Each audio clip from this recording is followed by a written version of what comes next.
کله به چې ښځه د ښځې میړه مړ شو ښځه به د دې په کور کې کېناستله ورته به یې یا به دا کوې یا به دا کوې لکه موږ تاسې افغانان غاټ پسې وکړه که یې نه کوې بیا به همدلته کښېنې باندې به نه وځې د موږ نه وکړې هغه به ویلې چې تا څه کوه ځوانه به وتلې بل ته یې نه ورپرېږدي بل به یې نه کېدلې ستي به همغلته په کور کې زړه شوله دا د چا په حق کې نازل شو دا آیات د طالبانو د منافقینو د مشرکینو د یهودیانو د کافرانو په حق کې دا نازل شوی هغوی کې دا عادت نن په من کې ستا که نسته په افغانستان کې چې څومره شهیدان سوي دي ټولو ښځې ناستې دي که نه دي یعنې طالبانو ډېر د احتیاط ژوند نه ده او څه وایي چې هغه د دا داسې غیرتي ښځه ده څه غیرتي ده ته یې نه پرېږدي ته دومره غیرتي څه که نه ته بیا څه تندر وهلی چې دا ښځه مړه سوي نه وي بیا دې بله کړي نو ته بیا د غیرت ولې نه کوې چې په ښځو باندې کوې اصل دغه خبر نه ده او بیا طالبانو که بالفرض دا ښځه راجیږه سي داسې وایي چې زه مېړه کوم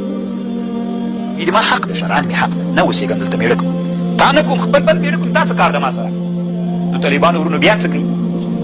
طالبانو دلته مرګ ته په دې جاهله ټولنه کې خبر بیا تاسې وایي چې پښتانه او افغانان داسې غیرتي او علمي خلک دي چا ویل علمي خلک دي که دا نجلۍ راجیږه سي طالبانو دا یې شرعي حق ده طالبانو چې زه څه کوم